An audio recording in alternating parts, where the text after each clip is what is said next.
You see, something's going to happen. What? What's going to happen? Something wonderful. What? I understand how you feel. You see, it's all very clear to me now. Welcome to the Occult Rejects. Today, I've got a guest, Ricardo Calvário, a published author, big time into the occult and metaphysical and alternative energy. Tell them about yourself, Ricardo. Hello, good evening, and thank you for having me. For those that haven't heard it before, I've done research for, 35 years, trying to gather as much material as I can have on all disciplines. I'm not focused in one thing, but I try to find the connection between all things, which is different. I'm now working with the Institute for Natural Philosophy. We are trying to expand global awareness and transmit knowledge to people in a way that they can take it. And basically that is, I'm not very good talking about myself, but basically that's it. It's more dive into the conversation than about me. I got that. You got it. And then I got Nick, my co-host with the Occult Rejects, and Ethan Indigo. Guys, introduce yourself. Well, thank you very much, Headless, for getting this group together. Again, this guy wouldn't be here unless it was for you, so appreciate it. And I'm very much looking forward to this. Should be some really interesting talks, and I'm sure it'll make me think and have more questions by the time the show's over. Thank you. We'll start it again then. Yeah. Yeah, we all got sidetracked talking already offline. Ethan Indigo, always excited to be here and communicate with you guys. I write and got all the social media, so reach out if so inclined. Absolutely. So, Ricardo, take us back to the beginning. Let's talk about megaliths. Let's talk about megalithic technologies. Okay. What kind of interesting finds have you got in the realm of megalithic technologies? Okay, so if I were to start from the beginning, I would say there was nothing, and then suddenly there was something. So I would go to to Terence McKenna and say, science explains the beginning, saying, give us a miracle and we'll explain the rest. Because they don't know the beginning. But in terms of megaliths, I think there are, after these many years where academics have given us lots of material, not only in archaeology, but in archaeoastronomy, that's very important, archaeoacoustics, the involvement of geologists that tell us about the mineralogy of the stones used. The problem is they all look at this from independent sides. So you don't put an archaeoastronomer discussing this with an archaeoacoustics guy or with an archaeologist. They don't mingle with one another, and that's why they don't get to the proper conclusions or the proper questions, because we don't have answers, we have questions, but you need to have the right questions at least that take you closer to reality. And if you don't have all the data, you cannot make the right questions. So you need to understand the megalithic world and its beginnings. We need to understand first the kind of technology that they are using. First of all, you have to understand there is many years just to understand the sky. You have 72 years for 1 degree, which means you have to go through the 360 verses times 72 many times in order to see, oh yes, it's confirming. We've seen it before and there it is again. So this works. So that alone takes so many generations that when they talk us about the beginnings, they don't know what they're talking about. It's like saying, oh, Göbekli Tepe is the beginning of agriculture. Yeah, they got there and said, ooh, I have this seed in my pocket. I don't know how it got here. Let me throw it on the ground and start agriculture. So that's not how it happens. This is a very slow process of trial and error, and then perfection, and you keep perfecting the stuff, and it may take thousands of years. But in the megalithic world, Ricardo, it's worse than that. It's actually worse than that, because they don't admit that agriculture started at the time of Göbekli Tepe. They try to tell us that these people were all a bunch of cavemen who couldn't figure out how to put seeds in the ground. exactly. That's who built it. That's according to them. So, I mean, you tell me about the rest of their theories when it comes to dating and explaining this stuff. They've got a lot of data, but they don't have really good explanations at all. No, look, the problem is they don't even tell us about the fact that most of the crops that humans started developing and producing them existed naturally in a more reduced and less nutritive form. So there were fields of this stuff that they gather. And then, obviously, when you start getting seeds and you start thinking, well, this comes from the seeds, let's try and plant the seeds. So you won't plant any seeds. You'll select the seeds from the best plants, and you keep selecting the seeds from the best plants, and so on. So you don't start agriculture. Agriculture began the same time that we started harvesting natural agriculture. That was agriculture, because they started helping the fields and so on. And that enters also the megalithic world. That is, as I was saying, that the first thing you have to have the knowledge of the telluric energies, because all of these sites are placed in energy nodes that we today still don't know how to identify. There is a few methods that we can get closer to that, but we cannot still identify exactly a new node place without knowing that there was something there before. So this has a conjunction of elements that are not easy to perceive, especially if you consider we are talking about cavemen. And these are faults, underground water, river. When the river is present, you'll find that every single of these megalithics is on where the river bends. It's not on the strait, it's always on the river bend. After you find all these generations to learn this technology of the place, then you have all this learning about the mineralogy, because you have to have the correct type of stones to produce the functionality that you are trying to get from the site. So that's why you see some stones are taken from places that are 7 yards away, and there are stones that are brought from 300 kilometers away, so 160 miles. 180 miles. So there is a significance to that. This is not random. I don't say to a bunch of guys that don't have the wheel and say, look, I need you to go 180 miles and get me some 3 or 4 stones from there because I just like them. It doesn't work like that. Not even today it doesn't work like that. You said that to a constructor and he calls you crazy. Are you crazy? You have the quarry right here. Why did I go all the way there? So it's not about building. It's about what you are building. And mineralogy is important. And for instance, you see a lot in the UK, something that is wrongly called sarsen stones.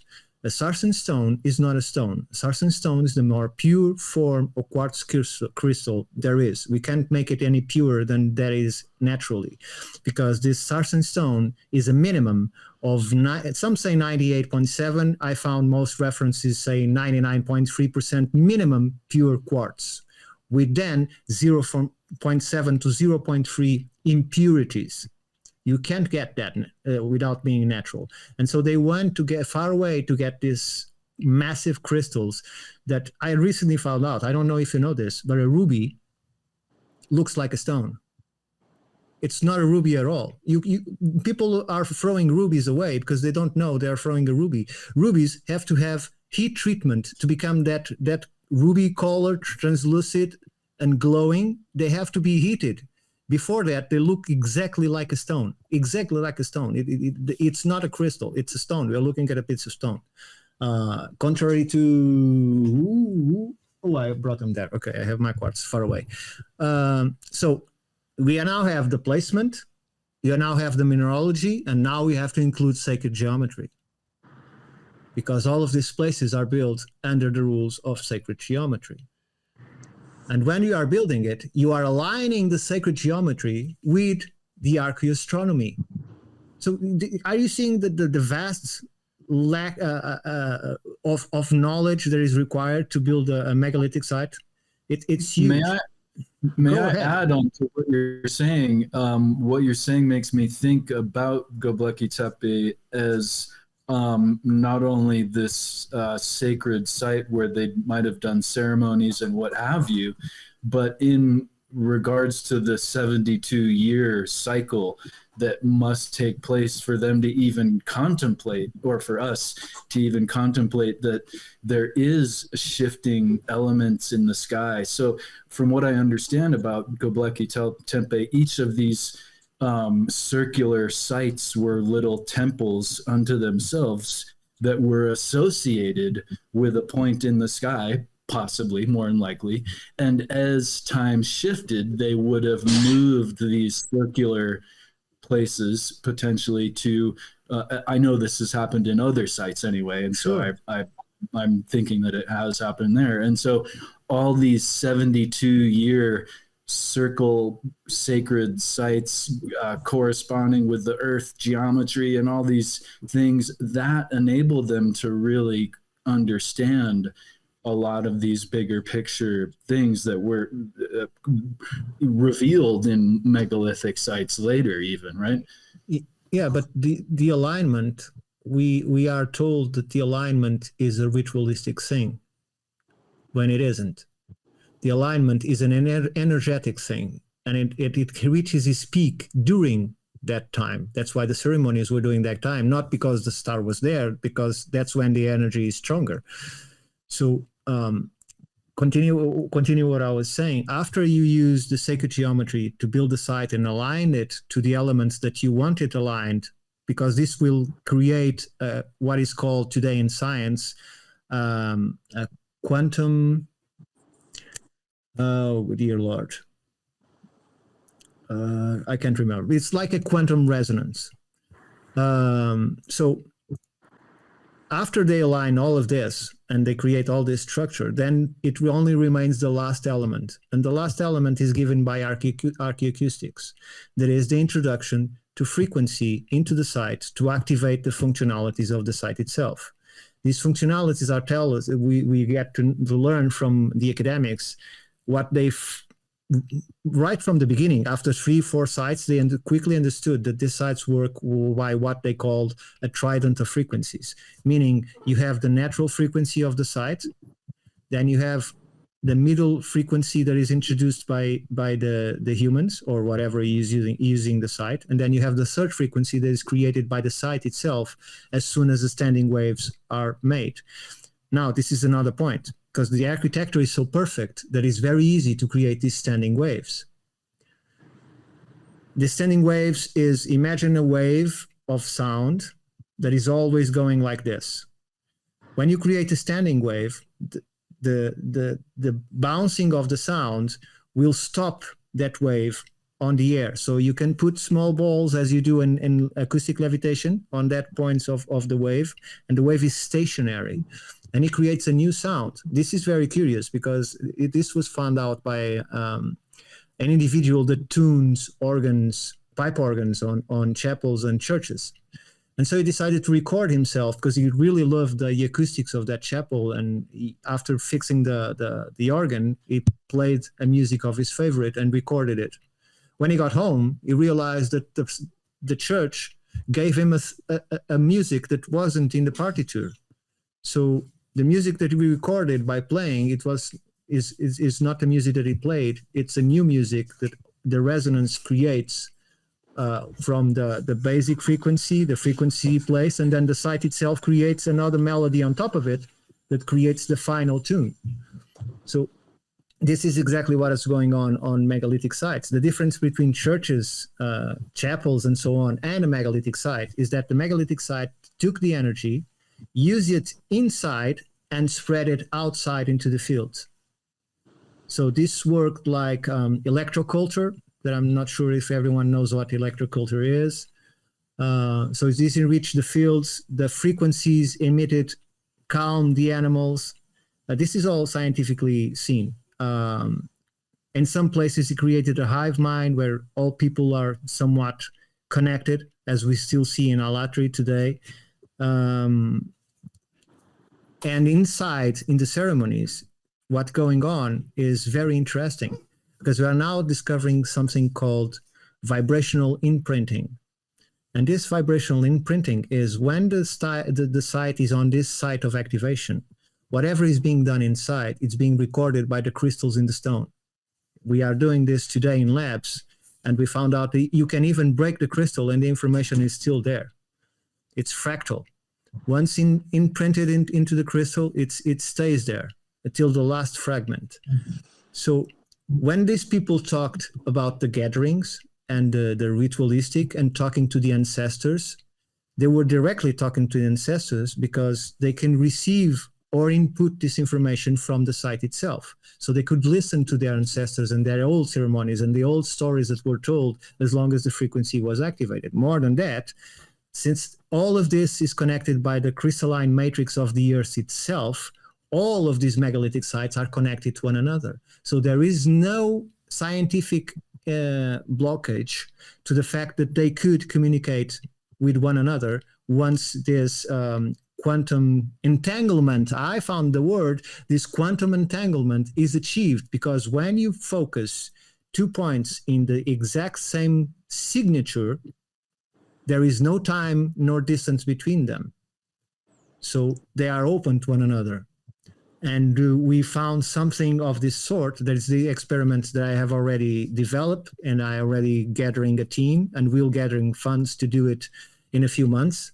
That is to return to West Kennet Long Barrow, where this Steve Marshall, this archaeoacoustics guy, placed a 14-year-old kid in the first chamber to the left, and then put a guy playing a drum outside on the courtyard, because he already tried the year before playing music inside, and it didn't work. There is no activation of the site. So for the second year, he thought, okay, maybe you have to play it outside. And so he started introducing the music from the courtyard, and he put a guy playing a drum 440 beats per minute. Well, what this child testimony afterwards is that he was in complete darkness inside, but after a few seconds or almost a minute after the drum is beating and he's calming down, he started to see the walls glowing with a kind of black glow, which is hard to define, but he started to see those stones glow. And after the glow came an opening that looked into another room that doesn't exist. It's the outside. There's nothing there. So a portal opened to another room, and the room was not empty. The kid got scared, closed his eyes, and for 2 times he felt someone coming from that room into the chamber he was, circled him twice, and because the kid didn't say anything, apparently respected the kid, and returned. So the impressive thing of all of this, because the drumming stopped, the gate shut, and so on. The impressive thing of all of this is that I would have thought, if I was Steve Marshall, I say, no. Look, we have to do this again. And we have to do this again with cameras inside. Let's put an ECG in his brain. Let's see if he's happening for real or if he's happening on his head. If he's happening on his head, it's like an OBE experience. Can he have real happenings happening inside his head? Can he get information? Can he have an experience? Or is it real? Did a real portal open up and we can actually go to another room? No, what he did was wrote it down and decided to repeat the experience with himself in it using headphones and binaural sound. Obviously, it didn't work. But he says that it didn't work because it was the kid's imagination. Although he recognizes that the kid had no reason to doubt and looked very honest.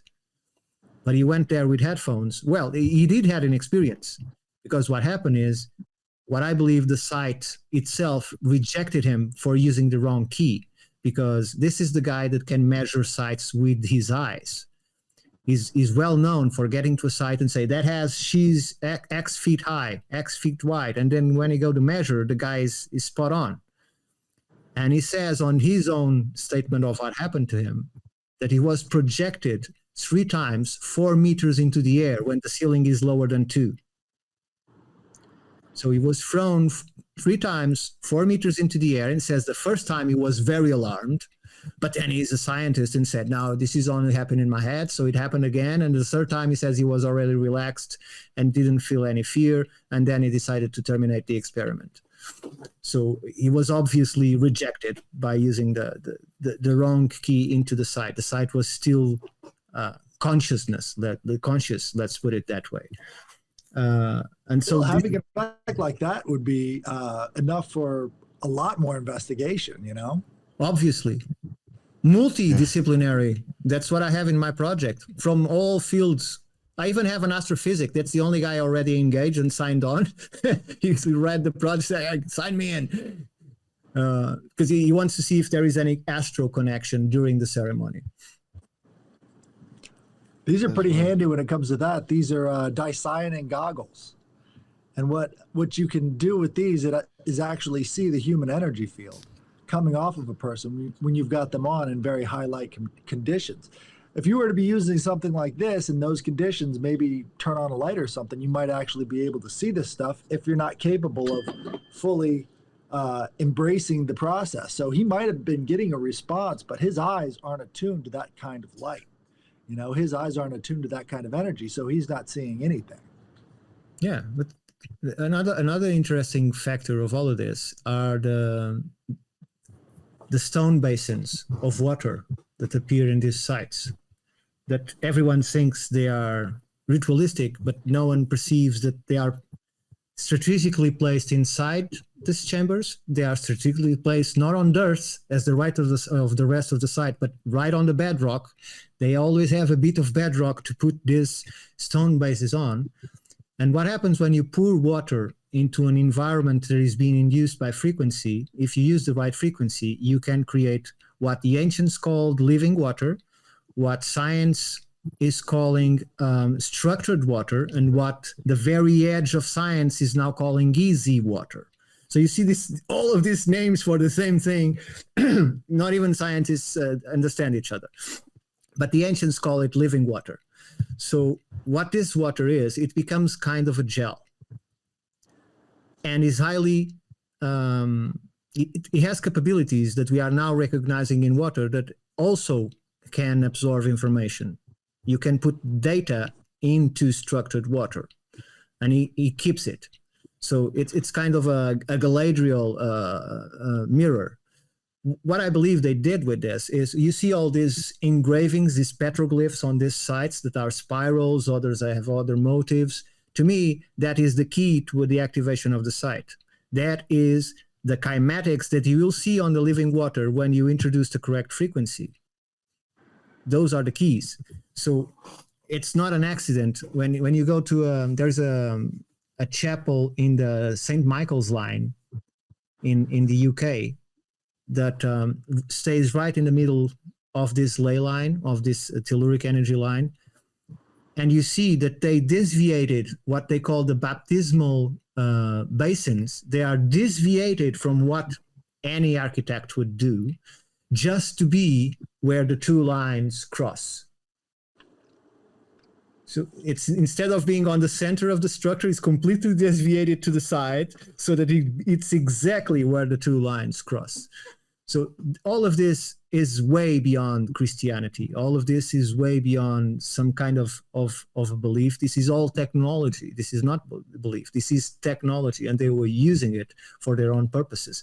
Exactly, that's what the Catholicism and that's what the Templars did. They reused this technology once more in the year 1000, 1100, and to the 1500s. They used this technology for their own purposes. And the Templars and the Catholics, the papal ones, so the Vatican ones, had different ideologies on how to use the technology, because the Vatican only wanted one thing, to convince people that God existed. And so they asked for composers like Bach to write specific tunes for specific churches that were played, and people get this sensation given by frequency of the site itself and the music of bliss, of contact with the divine, of being in with something that was higher than themselves. And these can create healing because of the effect of placebo, because we control our body. It's not our body that controls us. And so they use this to make enormous amount of money and enormous amount of following. So the chants, the sound was always a very important part. In fact, they use specific bells on the churches that gave people a sensation of when you are a drug addict and you don't have abstinency. I don't know how to say that. Maybe withdrawals or addiction. Yeah, when you don't have your dose. Yeah. What do you call to those people? They're having like withdrawals. Yeah. Withdrawals. That's it. Okay. So when the people heard the bells, the hammer dropped, everything dropped because they were complacent to go to the church and have that sensation. When the war came and we need to kill each other, they remove all the bells from the churches, all of them. So that effect was not felt. They changed the tune completely, so it didn't have that effect on the body. So it was no longer that important to go to church, because what is important is to hate the Germans or whatever, and vice versa, because these guys work on all sides of the fence, even from up and below. So, yeah, it was more than half an hour, but I reached the end. So, just quick question. Do you think understanding and trying to like use this technology is sometimes like kind of behind the scenes of these supposed wars or arguments we see between other countries? Well, I believe that we started with what people call the gods themselves. I don't believe in either gods in that sense or aliens. I believe that there's other explanations that don't require either of them. And I think that whoever they were, not only are responsible for the creation of mankind, at least one of their sects is, the other didn't agree, it's obvious. And I think that they started by ruling us directly, what we call the God Kings. Then they saw that humans were growing very much so, and they decided to retreat a bit, and then they were the godsons ruling. After the godsons, you see that there are only normal humans ruling, and they say by divine right. So they are no longer sons of the gods, but they have divine rights to rule. And after that, you came the politicians. So this is all the same chain of command and all controlled by the same person that was before, the group, whatever. So I don't think there is any changes in that regard. And with this, I completely forgot what the question is.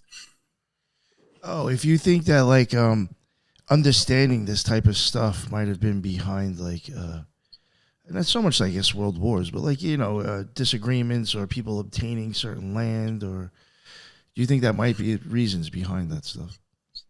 Well, I think it's the same explanation that you find on the Mahabharata or the Rig Veda. You see that when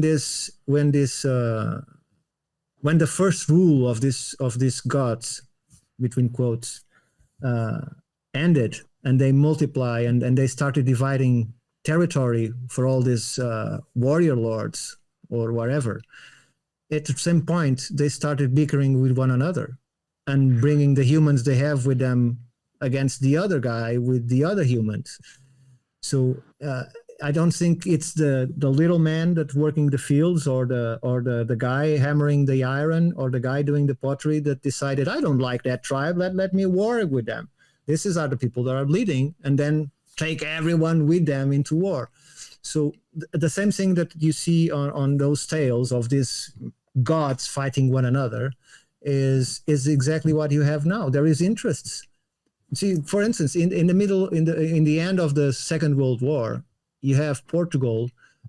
Our vaults were filled with art and gold that the Nazis stored here.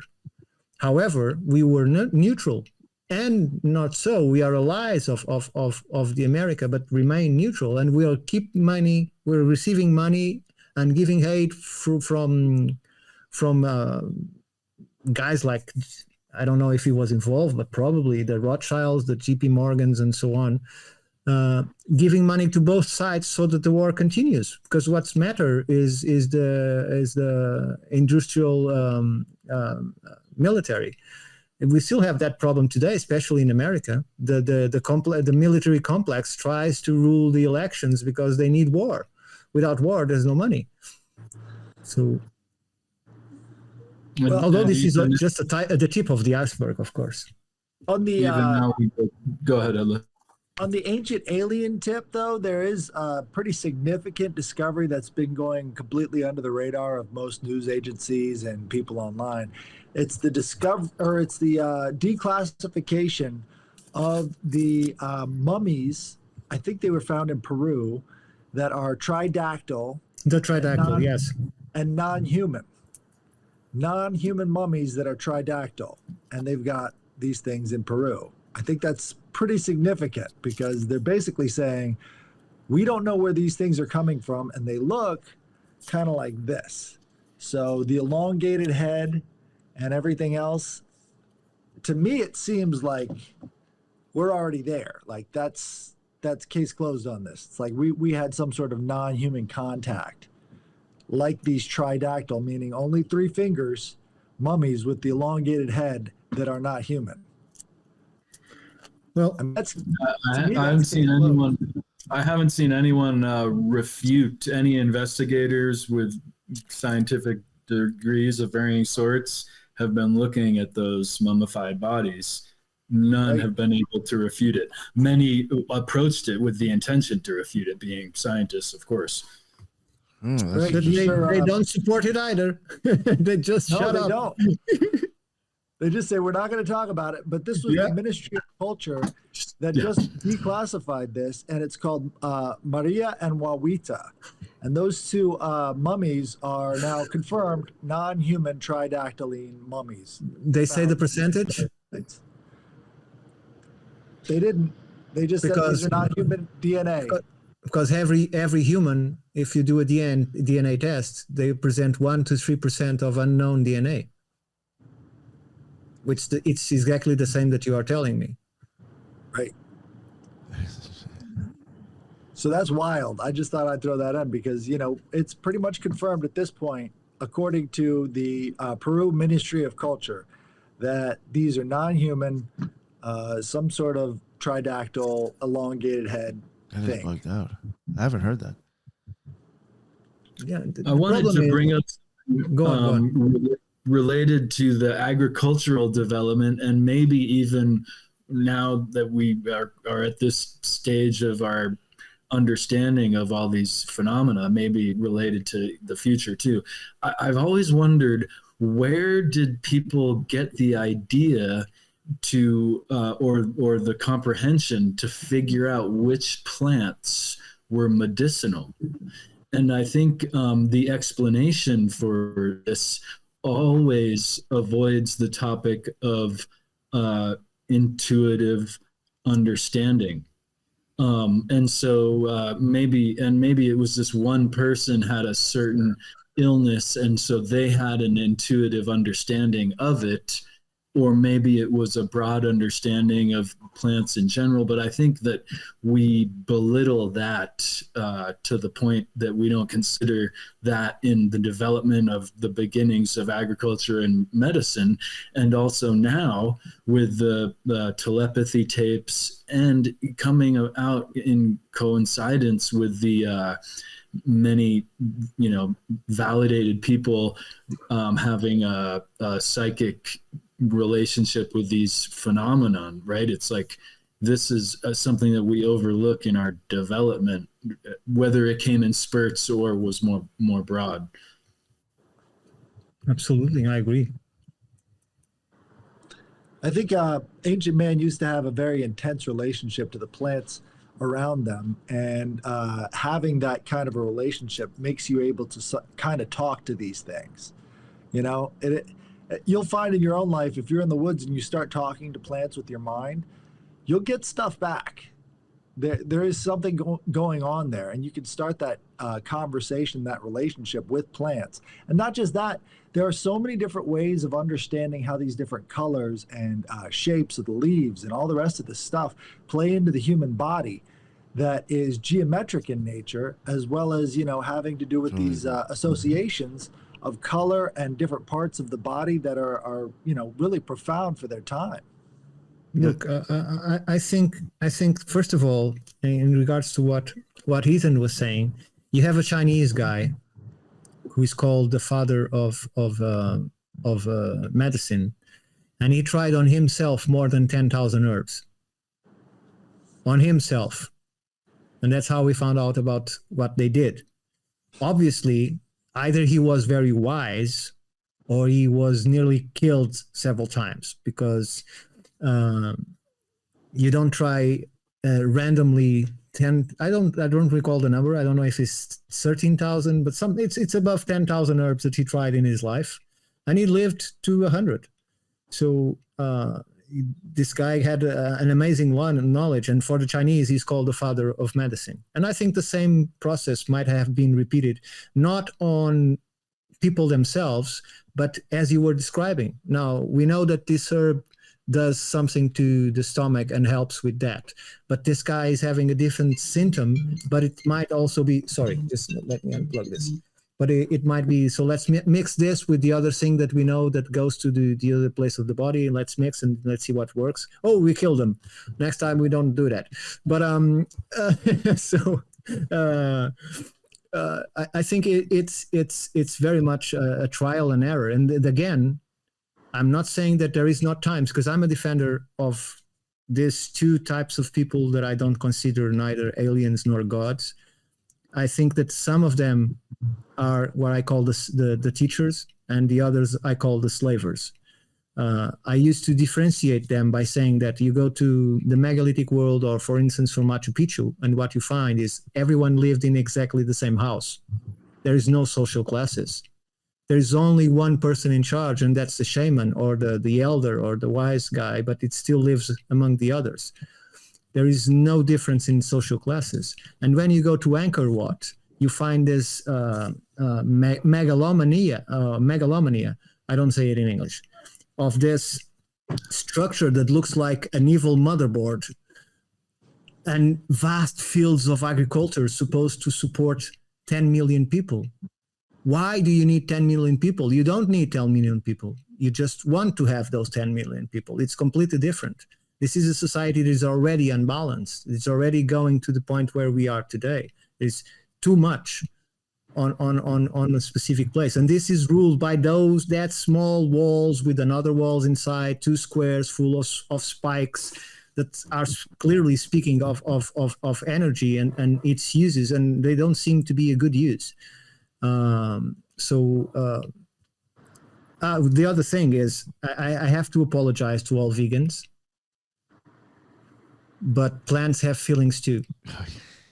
They do. And as they need to understand that. So they better starve, because plants have feelings too. And I can prove it, because I repost constantly what forced every single biologist and scientist in the world to recognize that plants do think and even protect themselves. Yeah. So you have this case in Kenya where kudus were appearing dead everywhere. Hundreds and hundreds of kudus died, and they couldn't find a poacher, they couldn't find an arrow, they couldn't find anything. Why the hell are these animals dying?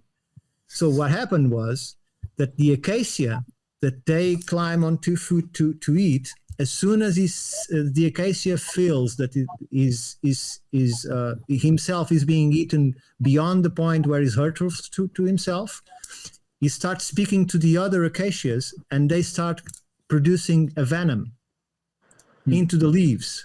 So when the acacias move to the other plant, they eat the plant and they die. So they could not eat it anymore. And this goes for miles and miles and miles. As long as there is acacias on the way, they are communicating with one another. And so this was the point in 96, I believe, where scientists, this came on National Magazine, when science had to admit that plants have feelings too. But I have another example. There is this plant that most people don't know, because this was a trend, perhaps for nerds. This was a trend perhaps 15 years ago. There is this plant that when he hears music, it dances, that anyone can buy. You can buy it online. So you put music and the plant starts moving. very slowly, but it starts dancing, leaves up and down, and he moves to the side. And you can go on YouTube, the dancing plant, and you find lots of examples of this. So this is not a creature that is without, I dare say, consciousness. This is a creature that was developed naturally to enjoy music. Otherwise, he wouldn't move. He moves for some reason when he hears music. And then you have the fungus. The fungus is the largest creature on the face of the earth. You have fungus that are hundreds of kilometers long, and a blue whale is just a tiny thing compared to that amount of fungus that exists under the ground. And that fungus connects all the trees on that wood. All of them. They communicate through the fungus. This has been scientifically seen. The signals are being sent from tree to the fungus to other tree, and they communicate with one another. They feel what's going on the inside. They know if there is bad weather. They know if there is people destroying trees. They know. So again, to vegans, please stop killing the plants, because plants have feelings too.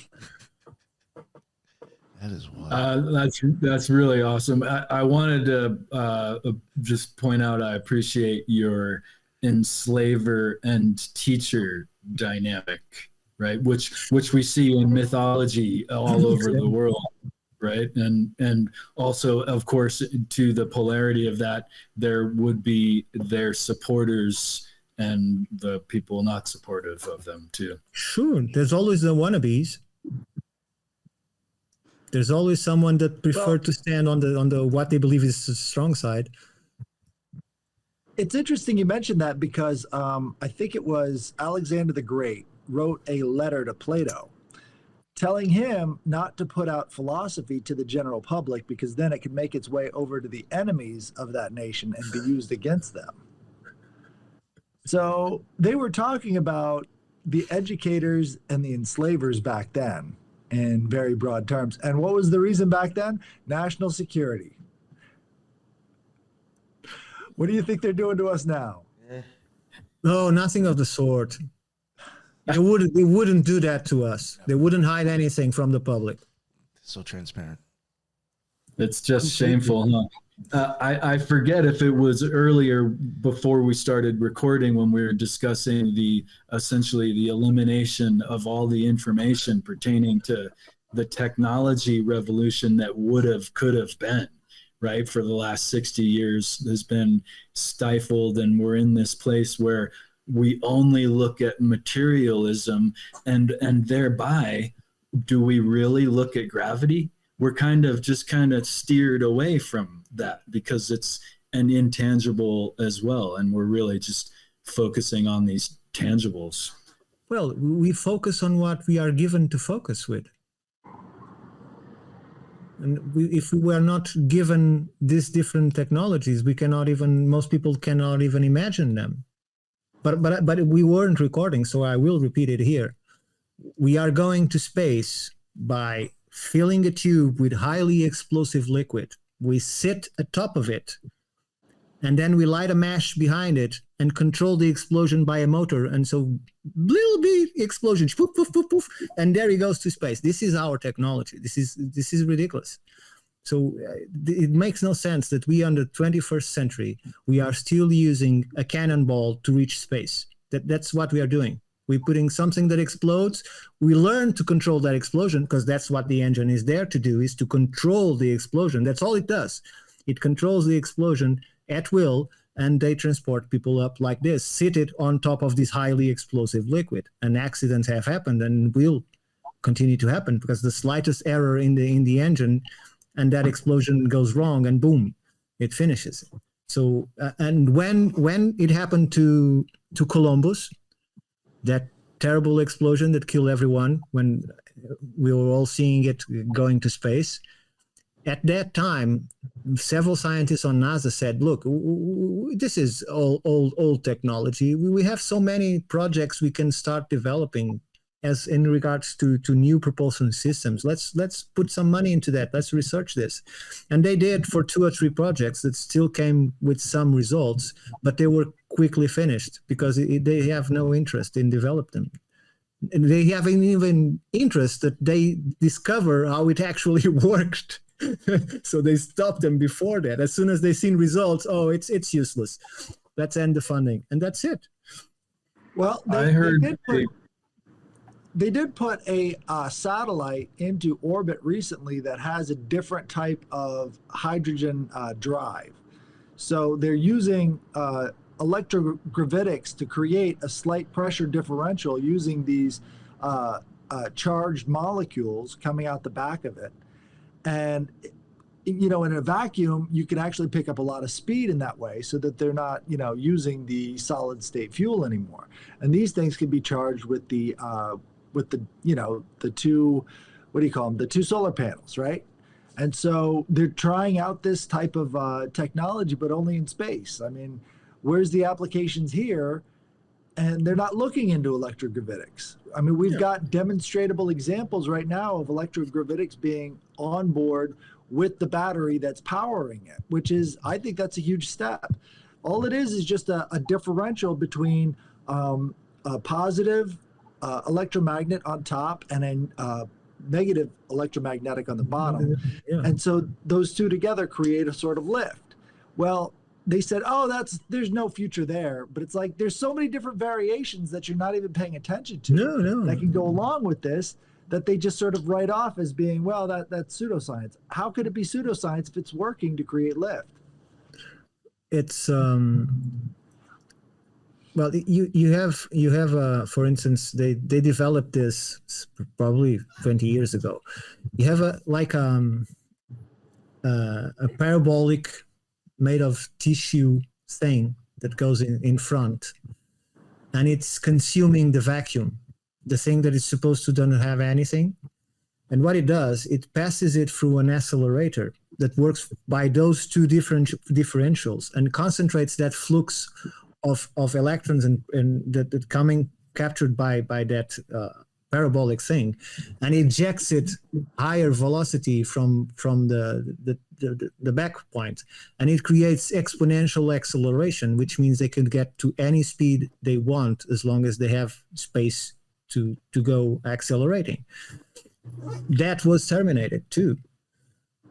So there's so many technologies out there that we are not using, and one of them that I think is crucial is people are using electric cars today, and I'm not sure if they realize that the batteries that they are using, the slightest contact, the liquid that is inside, the slightest contact with air produces a flame, and that flame is not possible to extinguish. It will burn as long as there is liquid. Now, we have, at least for 7 years now, what is called the solid-state batteries.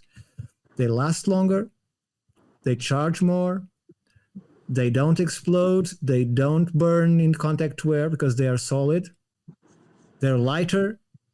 So why aren't we using them? Why? Because we produce so many lithium-ion batteries that we have to sell them all in order to start putting the solid-state batteries in the cars. And the cars will cease to have 100 kilometers range when they do, and start having 600 or 700 kilometers range. So because we are not doing this, because there is a lot of lithium batteries, there's a new law in the UK they are trying to approve that says they are going to put balloons inside the car tanks to limit the tank to 20 liters by 2025, because it's unfair to electric cars.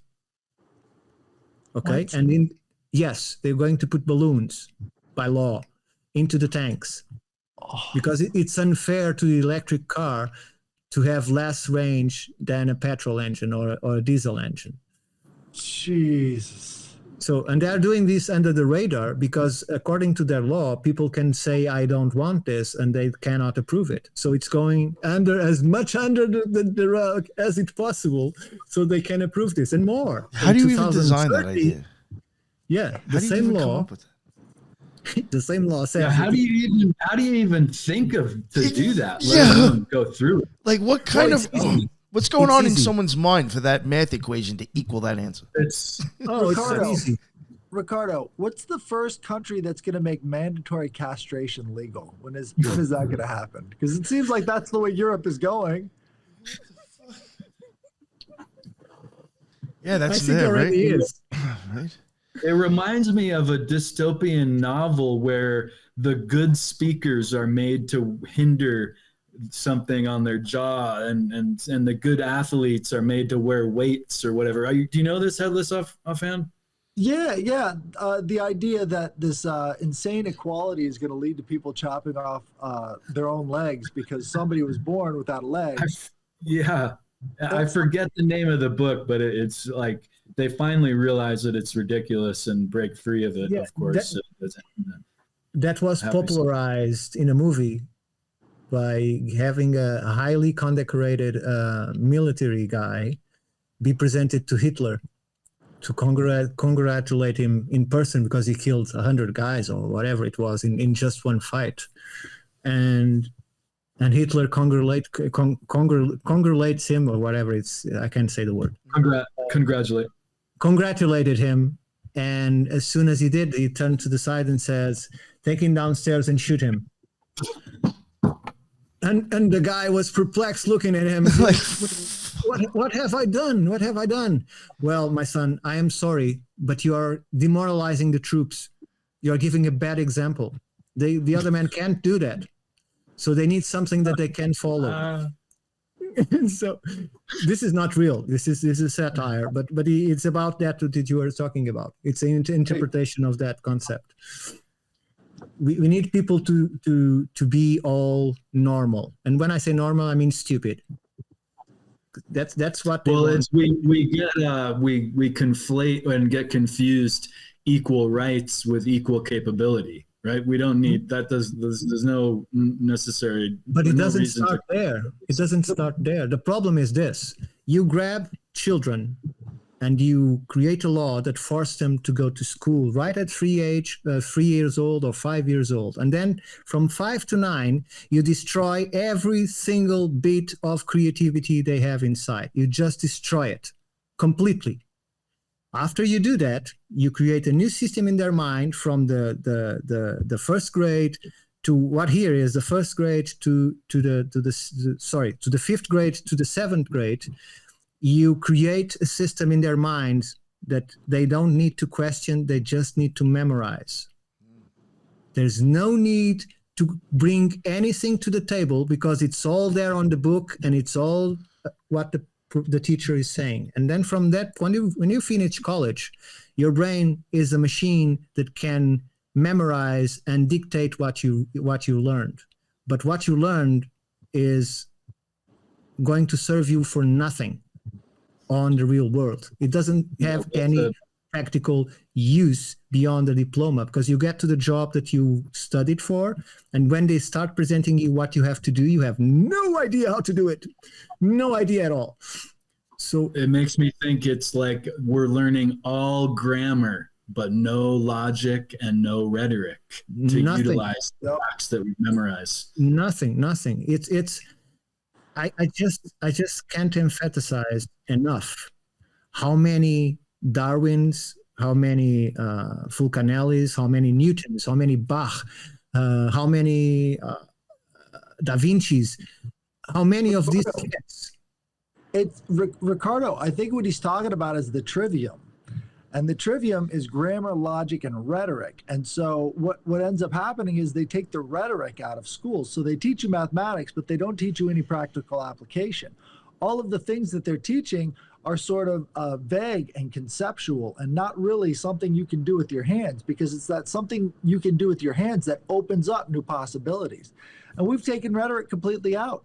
And they even list, how little it's going to be worth in all the rest of media. It's like, well, why did I have to learn this? I never used algebra 2. It's like they make fun of the fact that, yes, your mind is being taken up, and some of the most productive years of your life are being taken up by things that have absolutely no practical application. Look, I have an academic that wrote one article for our first magazine, Pharos. His name is Stephen Moore, and he's a mathematician, and he taught mathematics. And so he developed a new kind of mathematics that surprised him by having results that he was not expecting. So he took some vectors, created an equation that took vectors, positionings, angles, and so on, and produced a number that are coordinates. And when you go and see what their coordinates lead to, we find another place.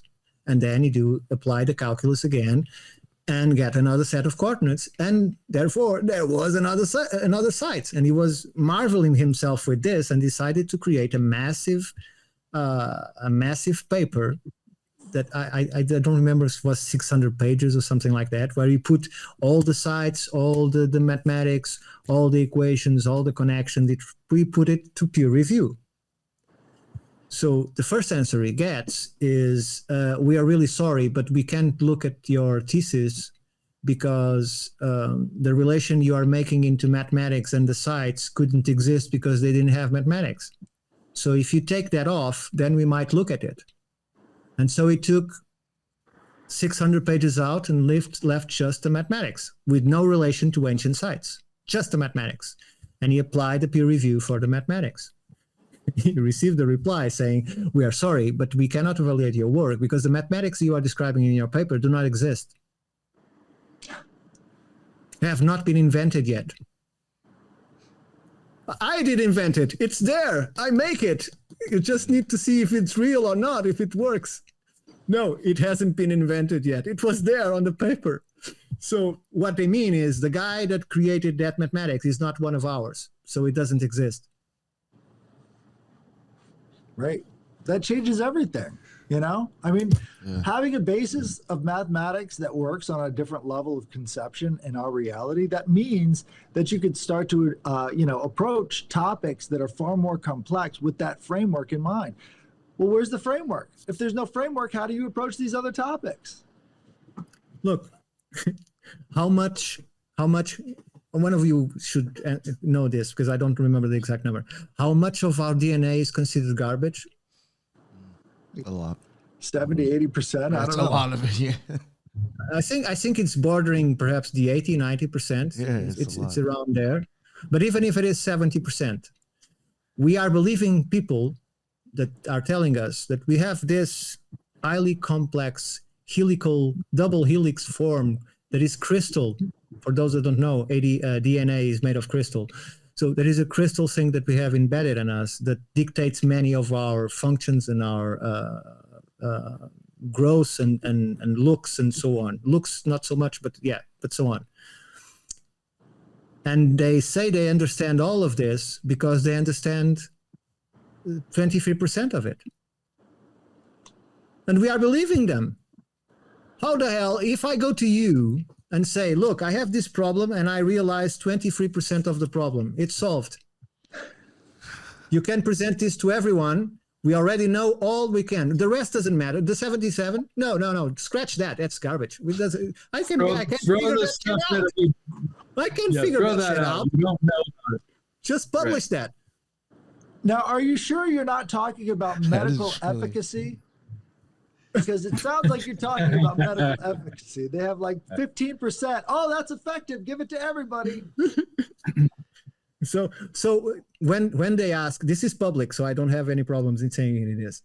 When they brought the guy doing the experiments with the animals to Congress, and they asked him, please explain us, why did you stop the experiment? And he replied, because the animals were dying. Oh, so you stopped the experiment because the animals were dying, and then you approved it immediately to humans. It makes sense, obviously. Why not? I'm sorry I asked. It's so stupid of me. Of course it was because of that. Yeah, that's actually that's pretty fucking crazy. This is on public record. Do you see this being used by anyone? This is on public record. That's what they did with the boosters. It's killing too many animals, but it's good enough for humans. What the fuck?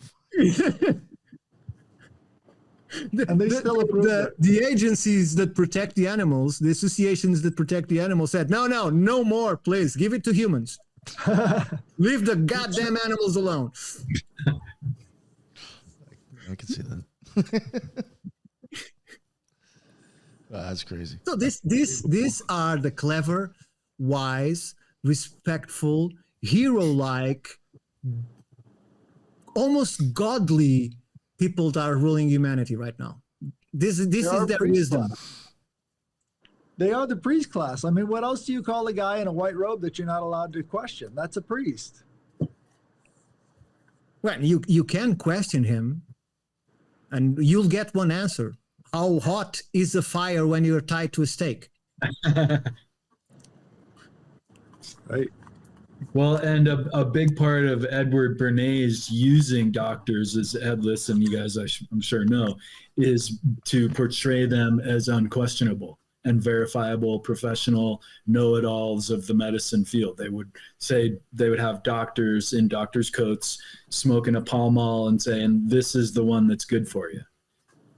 Look, this is what is being used for I don't know how many years by guys that give those speeches of empowering yourself or something like that, self-help speeches. What happens is one of the first teachings that these people have for the very few that will understand what they're saying, because the rest are just there to give him money. The 3 or 4 that will understand what he's saying and they'll make some money from the money they spent to be there is the ones that understand when he's saying that it doesn't matter if you understand the subject that you are speaking or not. What matters if other people believes you understand what you're talking or not. That's all that matters. So when you have a person of authority, he's used to speak freely because even if he's saying something he doesn't know nothing about it, people will say, oh, thank you very much. The wisdom of this guy, I can't believe it. And they don't know what they're saying because it's a matter of humans are engineered to be gullible. They are engineered to be easily manipulated. And the few of them that have some kind of genes that doesn't allow them to be easily manipulated are very hard to climb in life. They will be secluded by everyone else because they are not understood. It's like this. Imagine that you are of a race that you are telepathic, okay? So everyone is telepathic. The problem is your difference is that you can block your thoughts. You can hear everyone else, but you can block them from hearing you.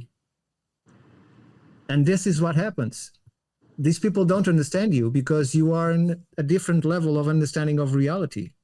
You mingle with them, but as soon as you reveal your understanding of that same reality, they say, sorry, I have a pressing appointment.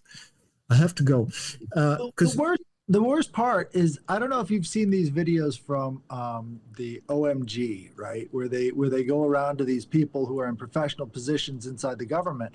And when they're off duty, they always admit that there are huge problems in the regulatory agencies. There's huge problems with doctors. There's huge problems everywhere. But they never dare say that on television.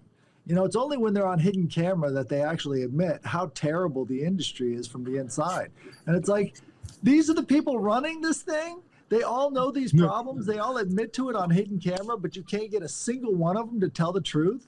It's ridiculous. I don't have this recording, but I have a friend of mine that has it.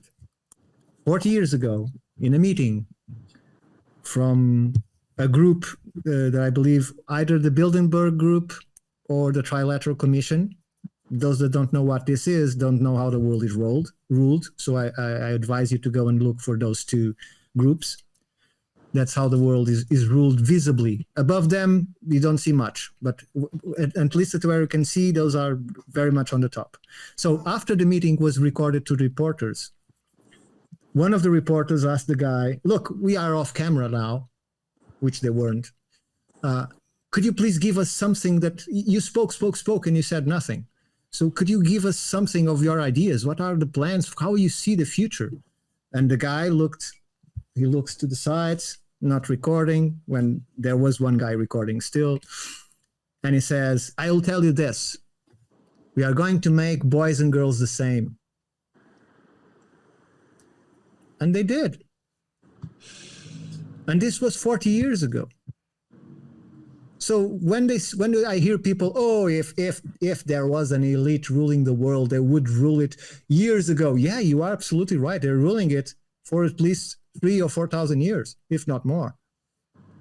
The exact same guys, just passing it on unless they die. So it's either you see it or you don't. There's a fictional story called The Red Star. It is a Russian science fiction novel way early. And it is apparently the origination for why the military of the Soviet Union and now Russia used the Red Star. And in this novel, the character is he's looking for the ideal communist country, and he meets some guys from Mars, and they take him to Mars, where it is the ultimate communist utopia finally, and men and women are barely perceptible as different is one of the monothematic kind of themes that is in that book. You remind me of something. There is very basic. You know how many mentions of the real gravity of the moon exist in the academic world? 1. The only place you find the real gravity of the moon is in the book written by von den Braun, that is repeated and quoted in a small publication inside NASA itself. That paragraph was repeated once more, and that's the only time the real gravity of the moon was revealed. Why? I know this because when I researched for the moon, I started wondering, these guys are either missing the moon or hitting the moon real fast. There's something in their calculations that it's not right, because what matters when you go to the moon is what is called the neutral point. The neutral point is when you stop accelerating and you start decelerating. And you have to know exactly where that point is in the distance so you don't slam onto the moon or go way beyond it. That happened multiple times. So when they even created a satellite that had wood balls that were ready to resist impact in bedrock at 200 miles an hour, okay, and resist. And the sensors that was inside would still work on the moon. They never got a signal. They hit the moon so fast that it shattered. Not even those balls survived. And then they missed it, and then they hit it again, and they hit it again, and hit it again until they finally landed. And when they finally landed, they realized the neutral point was completely offset, because the real gravity of the moon is not 16% of the Earth, it's 64% of the Earth. Some points gave readings of 66% of the Earth. Obrigado. So why is this? I don't think they are even showing this to other space agencies. You still see new space agencies sending things to the moon and hating or failing the moon completely because they don't have this data, because every single book says 16%. And when you do the equation, the neutral point is not where the actual neutral point is. It's because it's hollow. I mean, that's the thing. When they hit it, they hear it ring for 3 hours? Yes. I mean, okay, it's not hollow. It's not hollow. It's a ship. It's a terraforming ship. Right. Well, it's the ship that brought the slavers from Mars that was inhabitable, because they destroyed it when they entered the system. They destroyed Phaeton, the planet that is now the asteroid belt. The biggest chunks are missing, although astronomers will say, no, that was not a planet. The Greeks were crazy. That all those blocks together won't make just a small moon. Yeah, but the big blocks impacted everything. Where do you think the spot on Jupiter came from? That's an impact.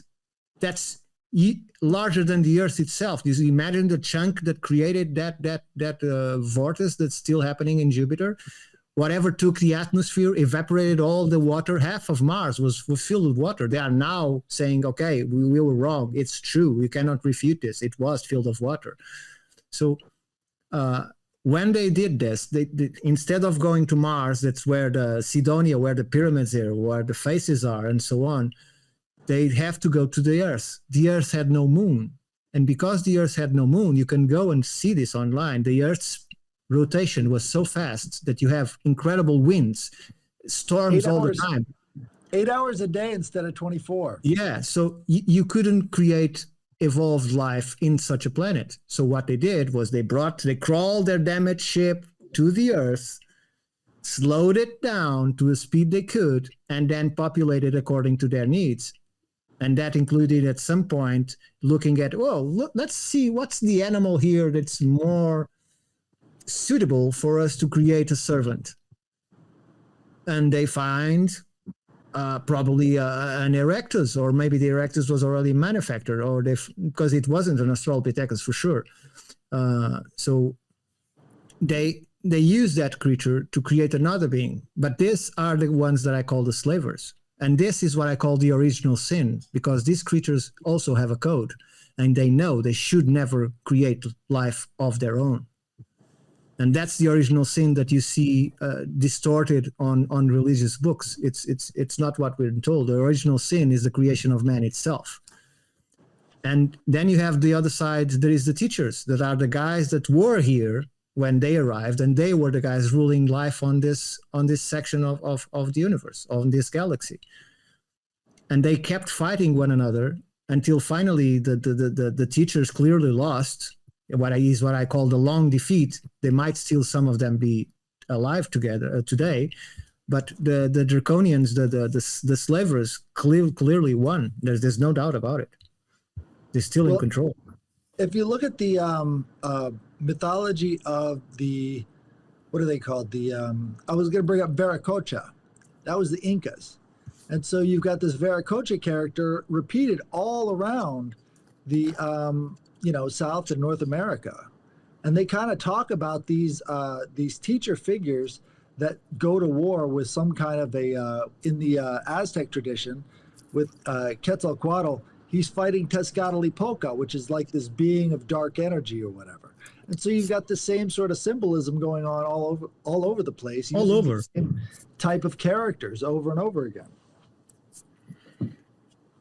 I truly believe that these slavers, whatever they were, they started dividing territory and spreading through the world, and each one creating their own dynasties and their own cultures. And the root is because they all came from the same race.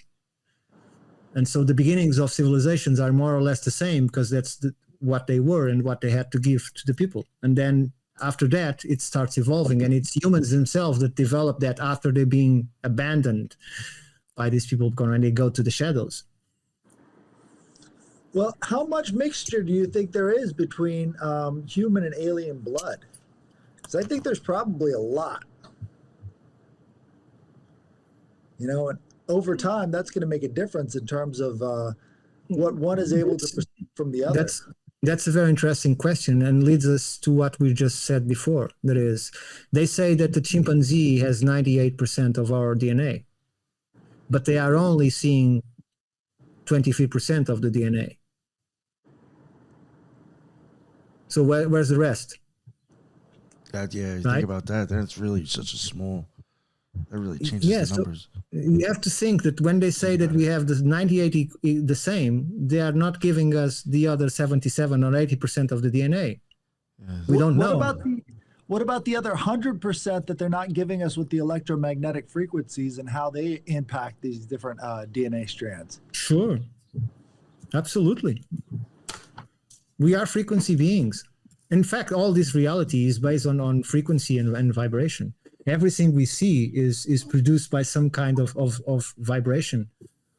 So it's that thing that most people don't know this, but I'm going to tell them. You can never, ever touch anything in your life, ever.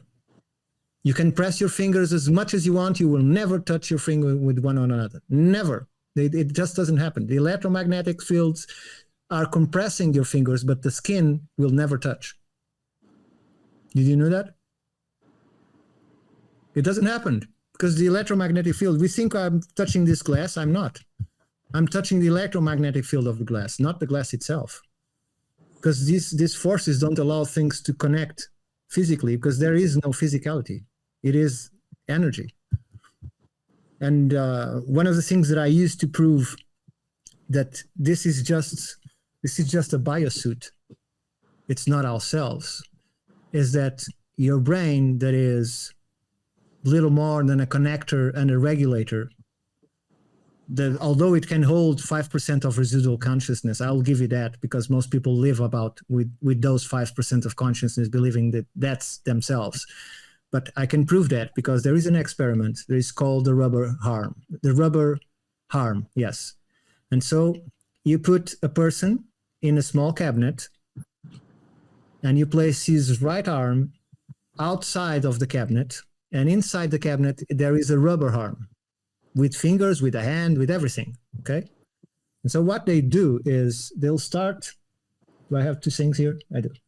They start to poke fingers on the rubber hand and your real hand at the same time, different fingers, different points of the hand, but always on the same place, both on the rubber hand and your hand. So explain to me why they can stop pinching the real hand and you keep feeling the exact point on the rubber hand. They are not picking your real hand anymore, and you're still feeling it. And they finish the experience with a hammer normally in the hand, not because they want to create that reaction, but because they need to break the spell, or you might lose the control of the arm, your real arm. So they shock you, they hammer the hand, and you, whoa, people, oh, my arm, and then they are grabbing their real arm and not the rubber one. That's how the experiment terminates. But your brain can immediately connect to another piece of material and tell you that that is you, because the material doesn't matter. What matters is the field. Is the energy that you are believing when you are entering your biosuit, what you believe is you. It's all about perception. It's not about reality. It's about perception. It's a completely different thing. So I understand that most people believe in death, for instance, or in getting old. I don't believe in that. I think that's a social construct. We are built since child to believe that people grow, go old, and die. That's what we see. That's our perception. But it's up to us to say, I don't agree with that. I like this here. I don't want to go anywhere, and I want to keep my physique. So let's stay like that, because we are in charge. It's not the body, it's we.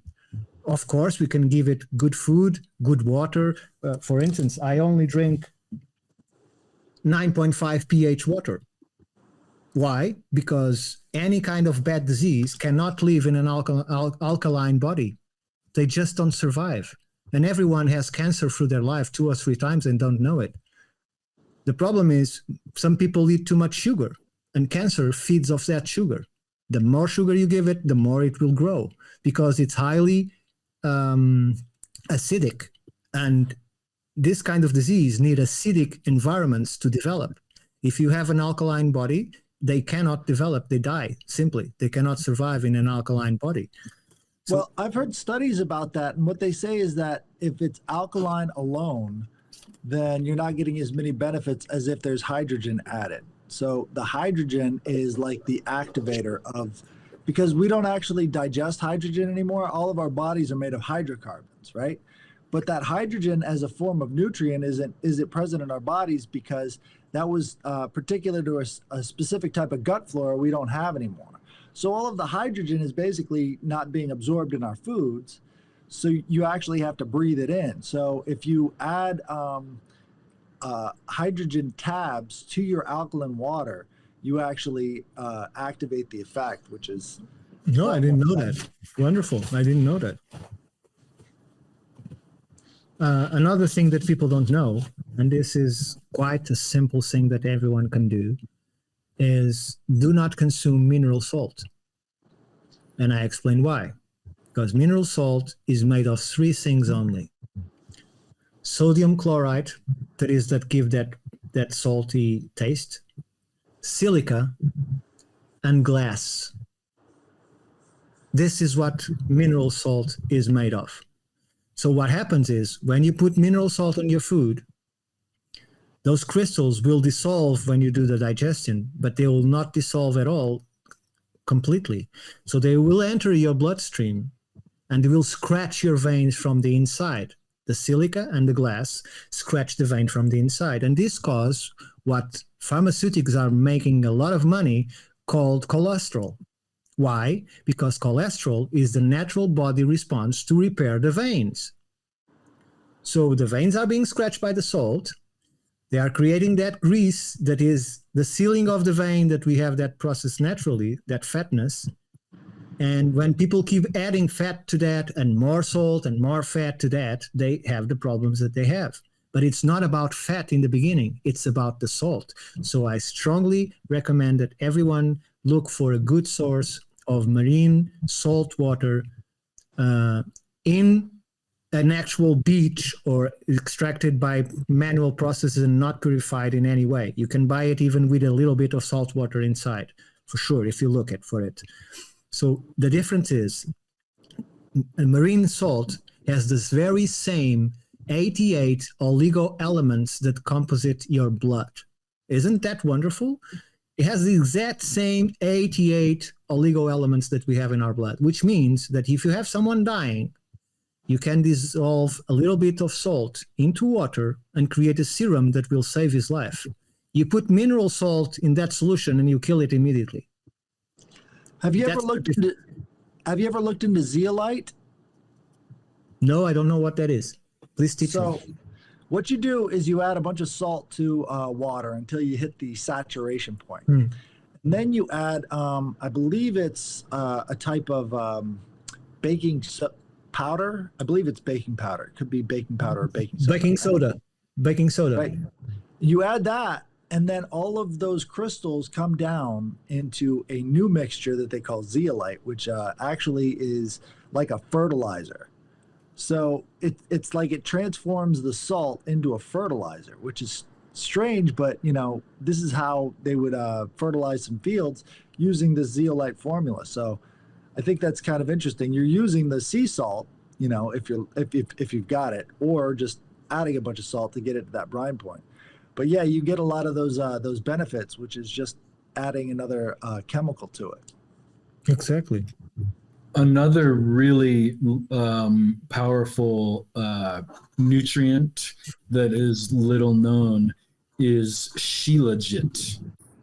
And shilajit is a mineral compound which can be found often in India, but it can be found variously in mountains, I believe. And it looks like a petroleum product, but it is water soluble, and it's a mineral oil, if you will, that has all the nutrients we need, and it also has the effect that our cellular structure opens up to obtain the nutrients and potentially medicinal herbs that you might combine with the shilajit, and makes our body really receptive and able to use medicinal or herbs, for instance, more properly. And it's a foundational element to Ayurvedic medicine too.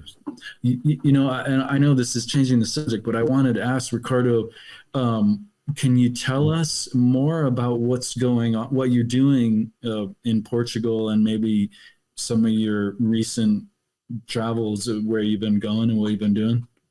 It's funny that you ask, because I thought that this meeting, at first, I thought it was at 8:00 mine. I think I wanted to think that because I wanted to go to Tamar to see a main Templar site. And so it would give me time. But then I realized that it was not at 8, it was at 4. In fact, it wasn't at 4, it was at 5. But because it was at 4, I had to get to the site, and I was planning to do the castle. There is a Templar garden that I would like to see too. And then there is Almoral Castle. There is a castle in the middle of an island that was my last place to go. So I just saw the Templar site, the first one. I didn't get the time to look at the other one.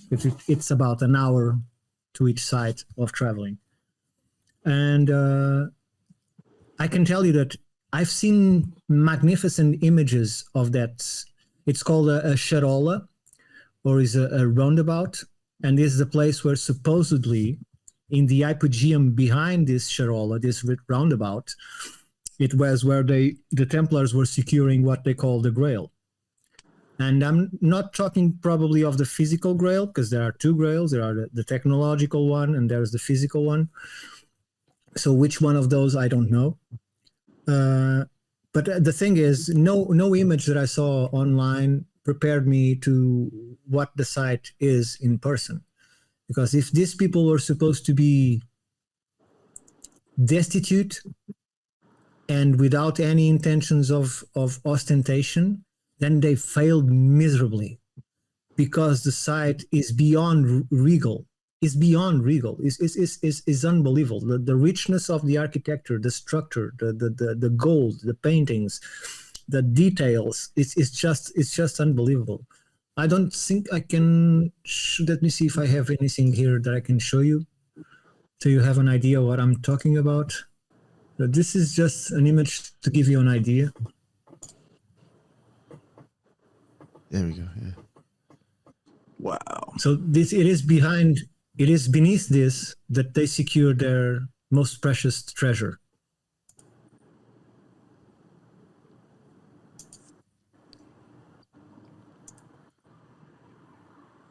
It's just unbelievable. The images are still raw, but I think you can get.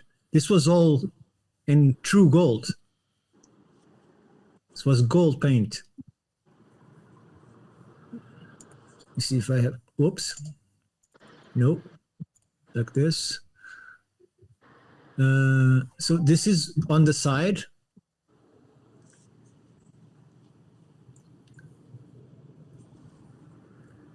You have to keep in mind, this is not even 1200. That recessed doorway is pretty interesting. You see that a lot in Peruvian cultures where they would describe a portal. So they'll have these places inside of caves that have that recessed archway like that, and they would call those things a portal. And they say that certain drumming can activate it, which is exactly like you were talking about. It really does look like those stone carved out portals. Good eye. That's beautiful. Wow, that's amazing. Wow. Yeah, it is Valve poverty? absolutely incredible.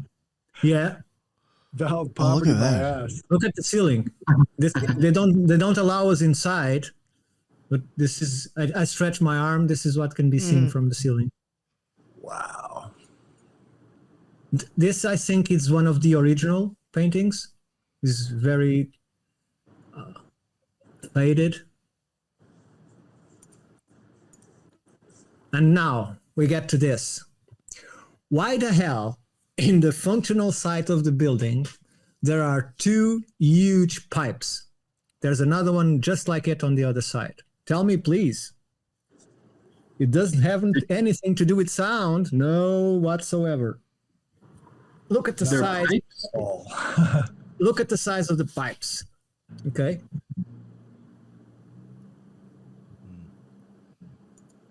Interesting. That is so low. That would be like a very low hertz. Yeah. Infrafrequency. That's producing infrafrequency. That's the required in most of the sites. It's the 4 hertz.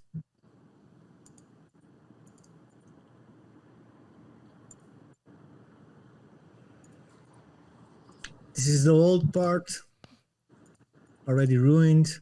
Some writings from the 1100s. Did you go in the cave underneath? That's this structure, you see? That is crazy. Where we were inside, that's that. Look at this. Look at this ladder. This is stone.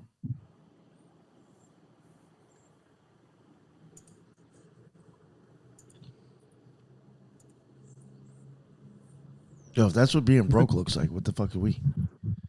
Look at that window. Fuck. That is incredible. That looks like something out of H.R. Geiger.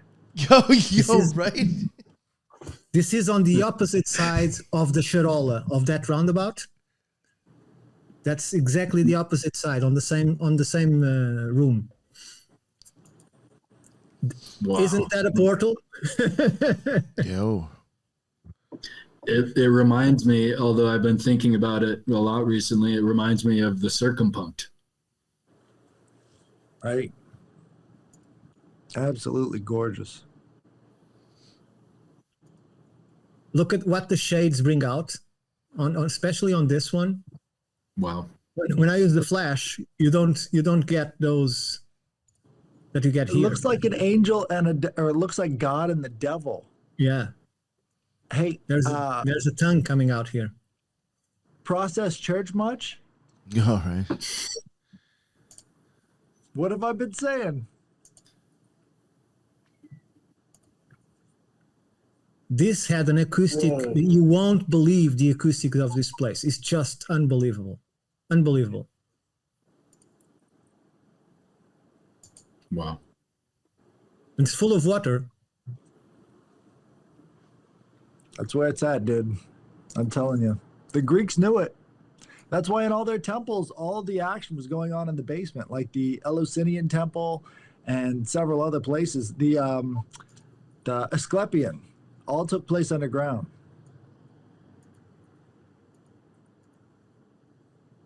This is the main courtyard. Wow. Oh, can you see the ladders? We don't see because of the fountain.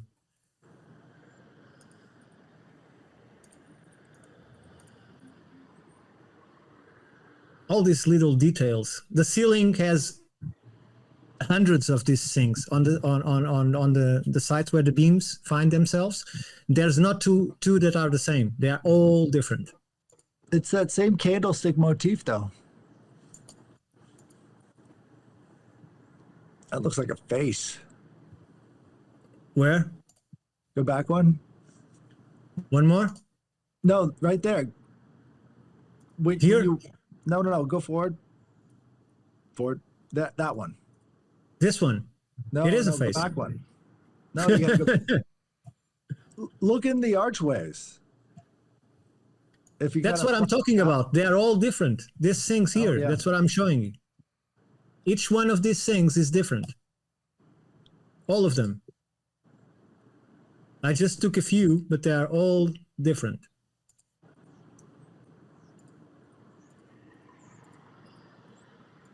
And so this has been maintained for 800 years. Yes. And rebuilt in the 1500s and 1600s with added parts. Wow. Weren't they broken up in the 1300s? Not in Portugal. This was the last place. Oh, wow. So that's where all the treasure is. They don't allow us to go down, unfortunately. But I took the image just to spot where the place underground is. At least this century. Yeah, so the Catholic Church was broke in the 1300s, and they wanted to get at the treasure of the Knights Templar, and so they. Yeah, but the Templars were independent in Portugal. They didn't receive orders from the Vatican. That's why they were in Portugal. Right. That's why Portugal is called For You Grail. It's For Tu Graal. That's what in the seal of the origin of Portugal. Wow, I never saw that. It literally says it in the name of the country. Yeah. Portugal. Wow. In the seal that was the treaty they signed with the Templars to create Portugal, because they helped the king to create it. So it clearly says, I'm translating verbatim.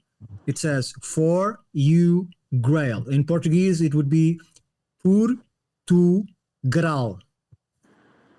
Amazing. That's Let me see if I have any. So where are the videos? So by extension, what does that make Brazil? Brazil was a 1500 new place to rob. Are they sort of still under the protectorate of? No, they are independent, completely independent. Look at this thing.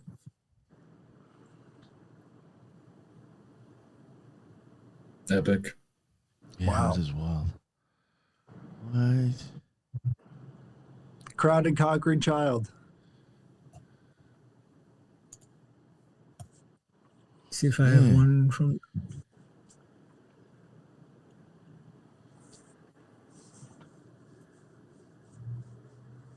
It seems I don't have all the videos here, so. But I think I bored you enough with this. No, that's No, that's incredible. astonishing. Yeah. There's so many links to all this other occultism that you can see in just the basic detail of this place. What about that one No, right this- there? That cylinder. This door, for instance, is from 1703. Look at that. Jeez. Mesmerizing. Is it going in or coming out? It looks like a portal. Oh, yeah. Goes in, right? This door is to the roundabout. That's a badass door. It's a very impressive place for sure. It really is. Good for you, man. Could you imagine decoding that place? They don't even allow us to go to the church. The church is next to the Sharola, and not only you have to pay a ticket, you cannot bring any recording device inside. I wonder why. So I got to ask you about Malta. Have you Malta? ever been to the Knights Malta? of Malta? Yeah, the Oh. Knights of Malta temple there. No, never been there. It's a very similar scenario. That place is just as loaded because Knights of Malta again. They were the Knights Hospitalia, the Knights of Yes. St. John. They go all the way back to the same time period. Let me tell you about this. There is this guy that anyone that goes and research to the Templars, there's a very big guy called Gualdin Pais. Gualdin Pais is like a knight in the real sense of the word, which means he's also is a fighter and a musician. And by magic, I'm not talking about illusionism. Magic is science that we don't understand. That's the difference. Illusionism is tricks of the hand and speed. Magic is something that we don't fully understand. And so what this guy did is they wanted badly to have Portugal and to have territory here and created like a haven for themselves here, the Templars. And so even before the Templars were actually officially created, the mother of the guy that I'm going to talk about, the mother of Afonso Henriques, had already been contacted by the Templars, by a representative of the Templars before they're made. So this is important. She was contacted if she would give them land in exchange for their services in security. It's securing the land around her. So she was the daughter of the King of Castile, that was the largest kingdom in Iberia. And because she was a bastard daughter, and he probably didn't like her very much, he gave her a small piece of land that it's called Porto Cáliz, that still today has a port wine with that brand. There is what is today is Oporto. So that was the small area that this kingdom, this small condat or kingdom had, very small. And so they contact her, and she said, "Yeah, I give you a piece of land." And so they came and installed themselves in that land. And when she had the son, unfortunately, the child came crippled. She would never walk in her life. And so Gualdin Pais, for some reason, came to her and said to her, "If you give your child to me, for me to raise and educate, I will heal your son." And she said, "If you can heal him, you can have him." And so he took him, and 2 weeks later returned with the boy healed, which is the part that historians doesn't care for, but it's all there with the same parts that they care for. It's all in the same text, all in the same parts, okay? Isn't that funny how they do that? Yeah, amazing. So the boy is healed and is raised by Gualdin Pais in the mystic arts, in the art of war, and all of that. And when boy is 11, he's taken to Spain, to the highest cathedral of the Templars of the time, and he knights himself. And by doing so, he's saying, "I don't recognize any power above myself." That's why he knights himself at 11 years old. See the mentality of this kid. So he comes back to Portugal as a king without having land. And the first thing he does is he conquers the land of his mother. And then he starts conquering land to the Moors at a speed unimaginable. small armies against gigantic armies of the Moors, and he slashed the armies down. And he kept slashing them until he got to Tumar, where I've been, and then he kept doing it until he got to Sintra. That's the other place we talked before. So this guy, although he was educated in all of this, I think he's a bit of a numbskull, because the last battle he's been with, and just to give you an idea of the man, he's told in our legends that his sword was 100 kilos, which means it's 200 pounds. In reality, we found out that his sword is more like 18 kilos, which is 36 pounds. But I'm a swordsman, and I guarantee you, you cannot wield a sword with that kind of weight. You don't have arms to it. The guy did it while wearing armor that weighed 70 pounds on top of him. Okay? So what this guy did in the last battle he was in was the castle was not opening the door, and he was doing a siege. And he was tired of waiting to demolish the gate of the castle, and said, "I'll do it myself." And he charged at all speed with his horse against the door and slams violently against the door, killing the horse, injuring himself, but not opening the door, right? But he survived, and he came walking, limping a little bit back to the army, but he came back. So this was the first king of Portugal, the wise guy, educated by the Gualdim Pais himself. So that gives you an idea that he was healed on the legs, but they couldn't heal his mind. But he was a fantastic fighter, and that's what they use him for. So that's a funny story about how Portugal get related with the Templars. That's how it happened. Isn't it funny how childhood trauma can be turned into something that transforms the person? I think that's what's going on there, is like you've got, mystic healing, and you've also got this brainwashing kind of thing, so they could have demonized the guy. I mean, that's something that's common in SRA victims today. What they'll do is they'll split the personality and then have one be taken over by some sort of infernal deity. That whole thing, it sounds like they could be using a mix of both. Yeah. My question is that demonic being inside or internal or external? Does it come from the mind itself, or does it come from the outside? Is it an impersonation of the reptilian brain? Well, it doesn't necessarily have to be demonic. I mean, the word demonic. I'm using demonic because you use that, but it can be anything. Right. Exactly. It's neutral. I mean, what they're doing is they could be using like a higher spirit and indwelling there too. But if you look around today, all they're trying to do is make everything worse. That's why you get all this demonic possession and all this other stuff, is because all they're trying to do is make people worse. Look, if you deprive people of their true self by education, you leave the space open to everything else. So, very true. Considering that most people are working in what is, I say 5%, it can be 3 or 2 or 1 or 10, whatever. I say 5%. Most people are grounded in the brain 5%. That's why they focused on materialistic things. And they keep people in this frequency by saying war, warmongering, crime, fear, depression, inflation, chaos, pain, suffering, death. This is a constant. You don't see news saying a new bloom of this plant has just occurred. Isn't it magnificent? Have you looked at the rainbow today? We have rain, but we also have the rainbow. So we only look to the negative side of things. You don't see news about good things. You only see news about neutral, and most of them are bad things.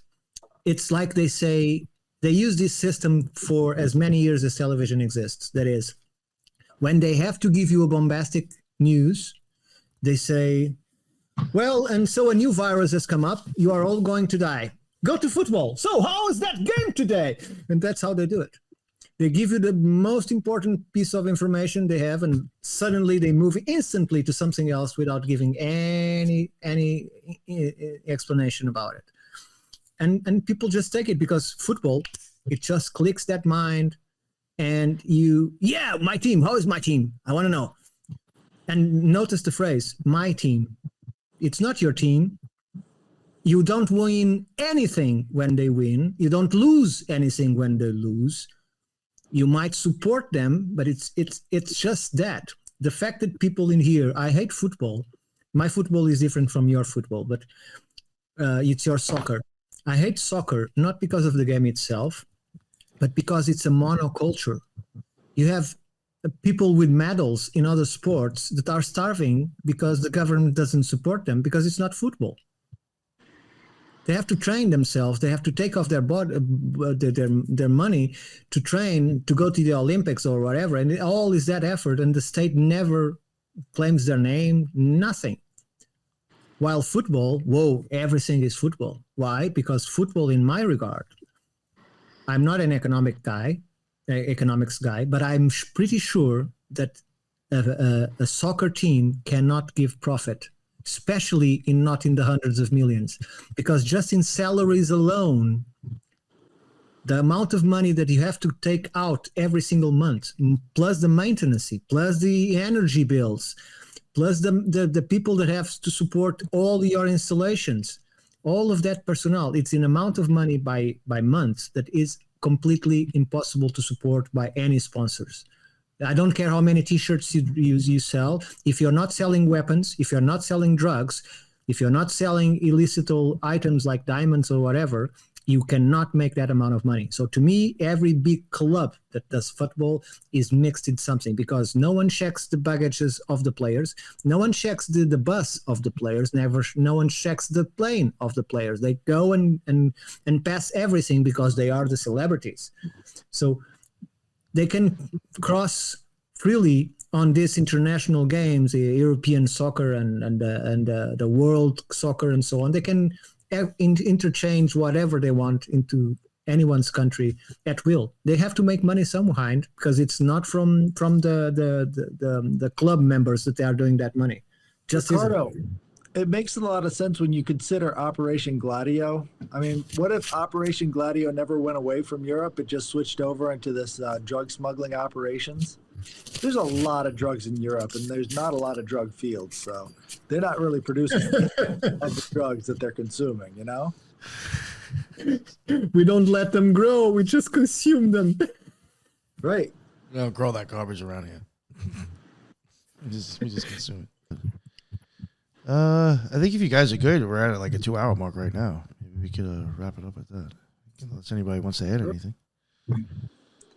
Yeah. I was just going to add, one of these days the EU is going to pass a law creating mandatory castration, and that's going to be the end of the cycle. I think make everything ugly and then finally lop off all the guys' wieners. Over real quick, I'll just toss in. I know over in I think United Kingdom, they're going to start. They might start implicating pre-crime. Pre-crime. Yeah. They're going to call Tom Cruise? Yeah, I guess so. Yeah, they're talking about. They even mention Palantir, which is Teal. They mention Ellison, and then I can't remember exactly who, but they actually do coin a couple of the people as Zionists, and you're like, oh. I didn't even know they were Jewish. It's like, oh, okay, all right. I guess they're Ashkenazi Jews because those all seem to be Zionists. But what kind of drugs are they using? But I think it was Ellison and maybe Teal. I can't remember exactly who they called Zionists, but it was rather interesting when they were showing exactly who's involved in this pre-crime stuff.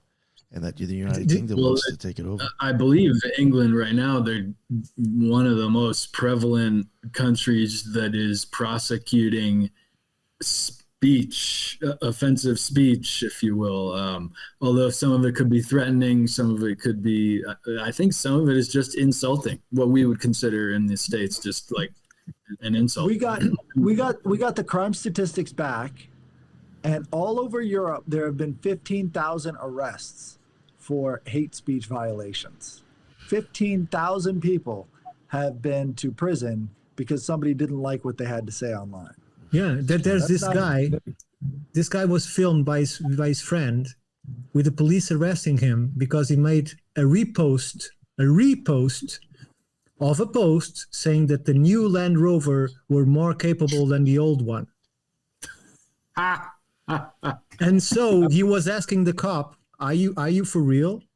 Because I just made a repost and it's just my opinion. Yeah, but you are making a lot of people upset. Of a car. It's his opinion of a vehicle. So this is insanity. This is insanity. That's what it is. It's insanity. That's what we reach. That's wild. We destroyed music. We destroyed cinema completely. We grab millions and millions and millions of followers, capable of giving us millions and millions of dollars or billions of dollars. And we look at this audience and said, nah, we are not interested in money. We are interested in destroying this. And so let's destroy this narrative completely and get a new small number of fans that will like this. And let's obliterate everything that comes behind. And this is called Star Wars. This is what Disney did to Star Wars. They destroyed everything that Lucas did. And I remember Catherine saying to Lucas on record, saying, don't worry, because we are going to honor everything you did and respect your work. And he was even a consultor in the beginning of the footage, and they kicked him out because he was giving opinions. So this is the state of the world, and they are doing this to every single thing that was a culture. They're destroying everything. I heard it was Jar Jar. Oh, God. I heard they kicked him out because he was so insistent on having Jar Jar play this main character. So they're like, get rid of him. He's going to sing the whole thing. I don't think he wrote any of that stuff, to be honest. I think George Lucas is probably a moron. He was just given scripts. Yeah. No, he has the manuscripts to prove that he created it all. In fact, at the beginning, he wasn't called Skywalker. He's called Starkiller. In the first manuscript, the name of the boy was Starkiller. So that is, look, I defend Lucas because of this. Lucas was a boss that take care of his employees. They don't get just a salary. They got a salary, a house, insurance, education for their sons, a vast profit a vast percentage of the profits of the movies and every single merchandise. He wasn't keeping all to himself because he was a guy that gave to everyone that worked with him. And this is well documented. And so I'm not saying he's a good guy or a bad guy. I say, in my vision, that is correct. That is well done. That's not what's going on with other producers. So at least at that point, I defend the man because of that. Well, in a lot of ways, I think we have to determine where art is going. Yeah. And that takes all of us, so we got to make those decisions. We got to keep away from the junk. No, well you put two pencils on a string. You put a piece of paper on the ground. You split a little bit of ink right from the can into the canvas, and then you let the two pencils make scratches on, and you sell it for 15 million. That's art. That's art. Yeah. True. So you go to a gallery. If you are appreciative of paintings, you go to a gallery and you start looking at those paintings and start thinking that, is this people that did this on serious medication? Because she's not feeling well for sure. Because that's not art. They're just rubbish. I can do that kind of rubbish, and I'm not that good at drawing. Yeah, we must have seen like the same video on Twitter, because I saw something like not too long ago where I was like, these people doing this ridiculous shit that was considered art. And I was like, yeah, are you kidding For me? millions of dollars. Like they're at places and people are watching them, and I'm like, this, like, really? Look, we think that a lot of these people that we see coming to the starlight, that they appeared out of nothing. That is just a public phenomenon. You don't have a single case documented of that. All of these people have been chosen long ago, and they have been doing work from long ago until they appear. Even if you go look to actors that suddenly, like Mark Wahlberg, oh no, I was a car thief. And then suddenly I decided to go to acting. I didn't have actually had lessons, but I started making movies. And you go and look into his life, and he's been with these people for long. It was just a guy that is less easy to control, but he has been in the market of these fellows for long. And this goes for any of them. They are from politics to actors to wherever you go find. If they have a main part on social life, they have been engineered long ago to be that part. And some of them know that there are consequences. Why so many of them lose their child? There's a price to pay. The problem is what happens to that child, and that would lead us to adrenochrome and other stuff. But they are willing to do all of this to get where they want to be. So it's to finish my example that I dislike profoundly rap. I dislike it profoundly for one single reason. It has been turned from poetry to hate. Oh. It has been turned into a mechanism that excites you into rage, into rebellion, into against the law, not the system, but against the law, against figures of authority that in fact are just doing their job, being assholes or not. But what happens was when rap became a thing, and at the same time, coincidentally, and I keep saying coincidence takes planning, coincidentally, prisons became a business. So privatized. Yes, were privatized.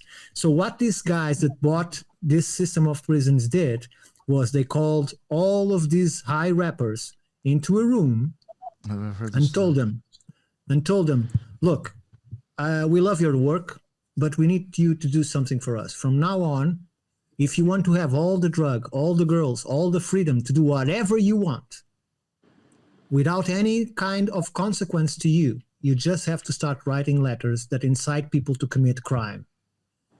People into violence, into hate, into dissidence.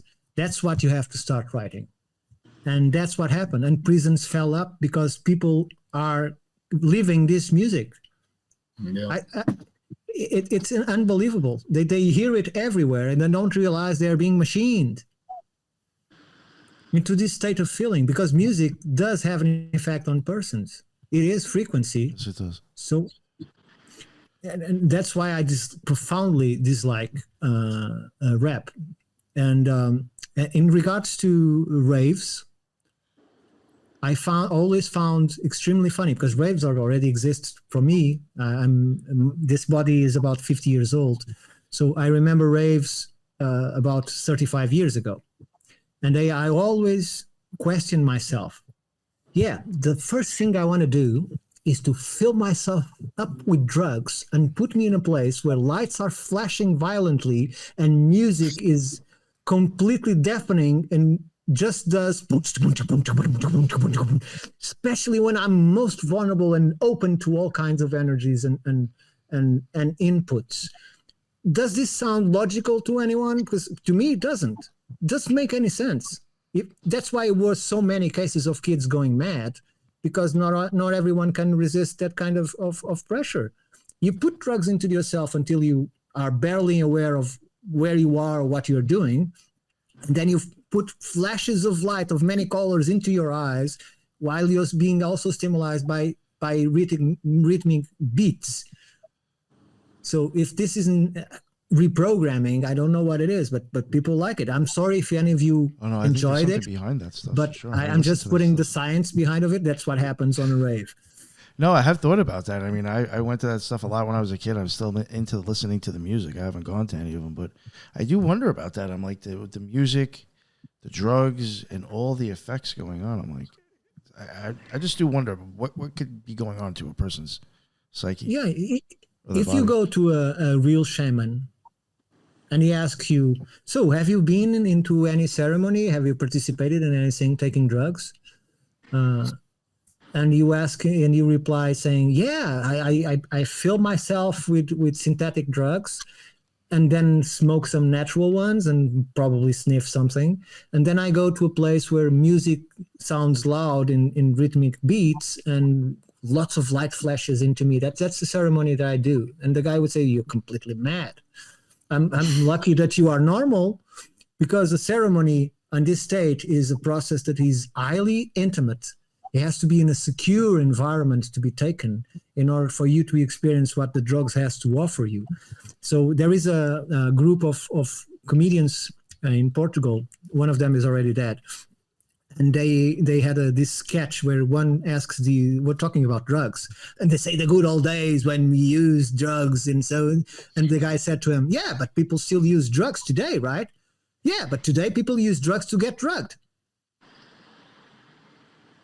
And that's the difference, because drug is supposed to be used as something that is ritualistic, right? So it's not something to be used in light terms. Even for those that consume regularly during their lives, they are doing it because it betters them in somehow.